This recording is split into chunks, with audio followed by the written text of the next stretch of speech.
Hello, my name is Jimmy and this is the 2023 G80 Electrified. Basically, they took out all the internal combustion stuff. So like the engine, the fuel tank, the drive shaft, all of that has been removed.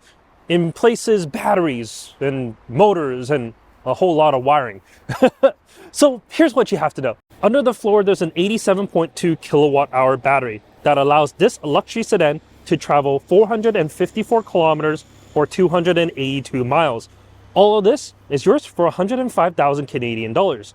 While it's certainly not a small amount, it does come fully loaded with no additional options. The closest competitor to this will be the Mercedes EQE, and the pricing of that, well, it should be about the same as this, but at a base model, whereas this Genesis comes with all the bells and whistles. But let's go over everything you need to know, starting with the looks. On the front is distinctively Genesis. You got the large Genesis crest grille. Integrated neatly into that is a charging port and the beautiful stacked headlamps on the side. On the side here, we have the distinctive 19-inch wheels. These are specific for the EV models. Do love this line on the side here for the side marker. It's just sleek. It goes from the headlights all the way to the rear. You do get the proximity door locks on the front doors, but sadly, not on the rear. And of course, you got that distinctive sedan shape with a little bit of a lip spoiler on the trunk, LED tail lamps. It's, well, a G80. It looks the same as the standard G80 that you get. The only difference, no exhaust pipes on the bottom, and on the front, of course, that grille and front bumper is different. But that's really it. Of course, the wheels as well. But it still looks good. It still looks like a normal car. It doesn't stand out. It doesn't shout to you like, hey, look, I'm different. I'm better than you. I'm driving an EV. What isn't as good is because this is a modified platform, there are some sacrifices. First, the trunk. Inside here, we only get 11 cubic feet. That's 2 smaller than the standard G80. And of course, there's a big hump right in the center there. The pass-through, well, you still get one that's in the middle of the seat, but definitely not as large as, well, the standard G80. But you still get a power trunk, which is nice, but let's head inside the cabin. All right, the back of the G80. I'm 5'11", and if I sit upright, I'm okay. My head just grazes the headliner. I mean, this is another compromise of the vehicle itself. You don't get as much headroom or legroom because of the battery itself. But I do get soft closed doors, which I do like. Privacy shades on the side, awesome. Armrest in the middle, which houses my cup holder, and my heated seat control. And of course, there's a roller blind in the rear to really, well, increase that privacy. It's not like it's a bad place to be. I am comfortable, but certainly not as comfortable as the standard G80. That has just a little bit more space. I am a child passenger safety technician, which means I am certified to install child seats inside these vehicles. This is a collect lane. Here on the driver's side, as you can see, no problems fitting a child seat in here. The doors do open nice and wide, allowing you to put that infant carrier inside the cabin. On the passenger side, here's a collect fifth, a rear-facing child seat, and because of the amount of space, there's no problems getting this bulky rear-facing seat in here. Absolutely no problems if you're going to be chauffeuring your kids in here. There are 2 sets of lower anchors, one on the driver's side and one on the passenger side, and there's 3 upper anchors just on the top deck here. They're all pretty easy to get access to, but the lower anchors, because they're just between the bite of the seat itself, they might take a little bit of finessing, but not too bad. Let's head up to the front seats. All right, the front seats of the G80. I'm 5'11", as I said, and I fit, but I don't have as much headroom as I like, and you actually feel like you're sitting on top of the vehicle. And that's, once again, due to the battery itself. It's under the floor, and because of that, everything is just raised up. So if you're a little taller, you might not fit the best in here. You can, of course, slide a seat back, but this is as low as the seat goes, and yeah, I just feel like I'm really, really tall in here. However, the seats themselves are really, really comfortable. They're heated and cooled. They have that ergo motion thing, which means it moves you about a little bit, but it's not a full-on massaging seats by any means, but they are still very, very comfortable seats. In front of me, I got your typical Genesis steering wheel. It's different in its shape, but it does have all the buttons that you need. But the shape is certainly weird, but it has really nice stitching. It just looks a little odd, but you do get regen paddles just on the back, and I'll tell you more about that as we go for a drive. Behind that, you got your 3D digital cluster. You can turn that 3D effect off if you don't like it. It's kind of like the 3DS, the Nintendo system. But for some people, you're just going to get like a little sick looking at it. But like I said, luckily you can turn that off if you don't like.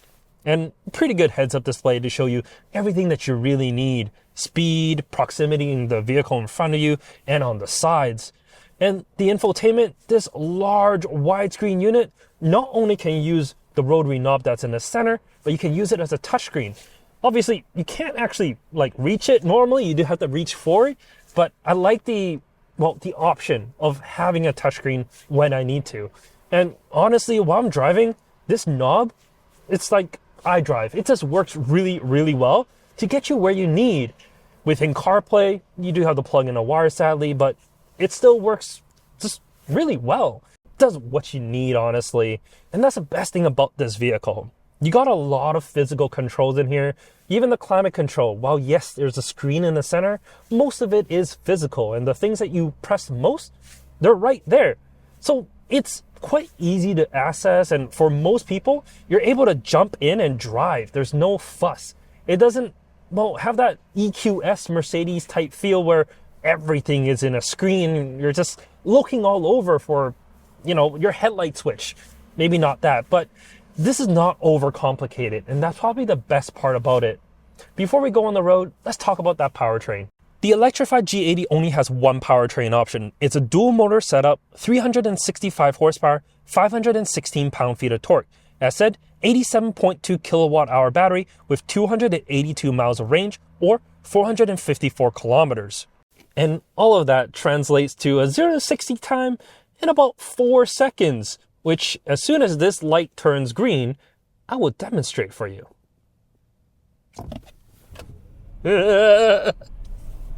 Yeah, it's absolutely quick.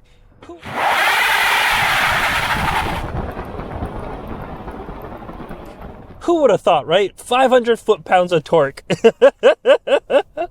And it's not just off the line. I'm traveling at 50 kilometers per hour right now. Now floor it. Oh, yeah. You just get all that torque. It's great.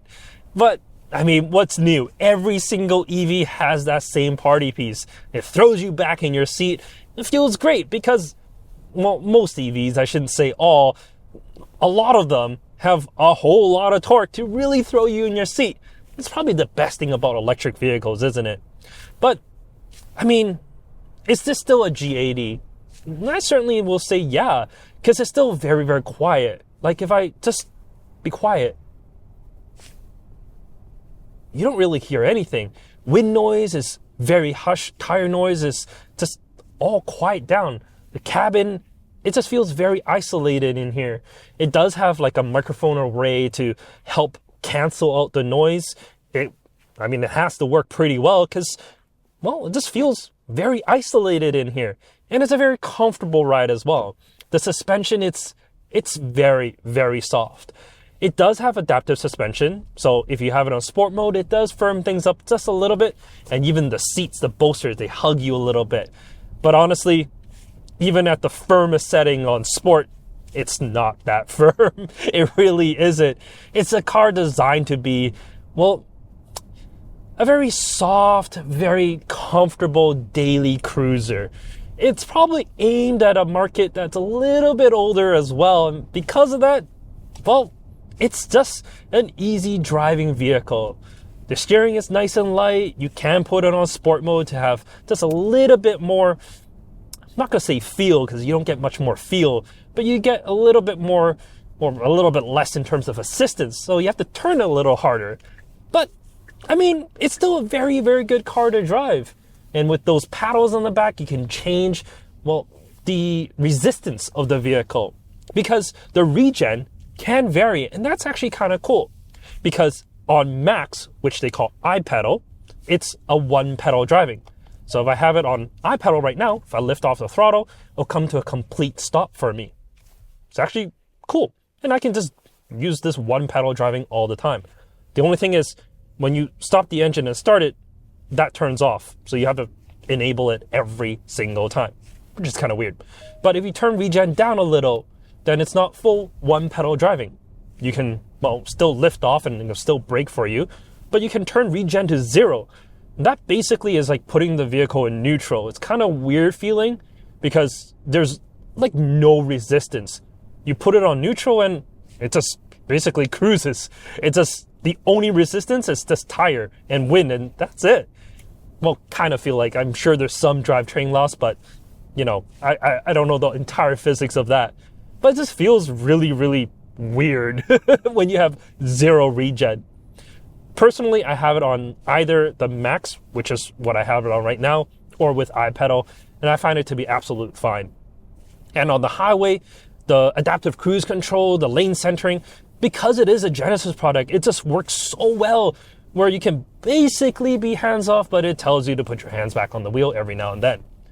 This is an amazing vehicle. Sure, it's 105,000 Canadian dollars. It's not the cheapest thing in the world, but it is $22,500 more than the top range Genesis G80. That's the hardest sell, because personally, I love the G80, the top spec with that twin turbo V6, but because how the vehicle is designed, the 4-cylinder is more suited. Like, yes, you hear the engine a little bit more, and obviously it's not as powerful, but you don't need that kind of power in a vehicle like this. So personally, I kind of want to step down a little bit more. So this is a whole lot more money than that. But of course, it is fully electric, and I know in the US at least, well, you get, I think, 3 years of Electrified America, so you don't even have to, pay to charge it, which is really cool. Not sure if you get anything similar to that here in Canada, but I mean, honestly, overall, this is a terrific vehicle, and I've driven the EQS. I haven't driven the EQE just yet, but knowing what the EQS can do, and that is supposedly on a higher tier, I like this more because it's a better driver all around. The suspension feels better, and I like the fact that it doesn't look like an egg. An EQS is basically an egg on wheels. This looks like a regular car. It looks good. And that's really it. In any case, thank you so much for watching this video. Like the video, subscribe if you want to see more, and I'll catch you next week. Take care.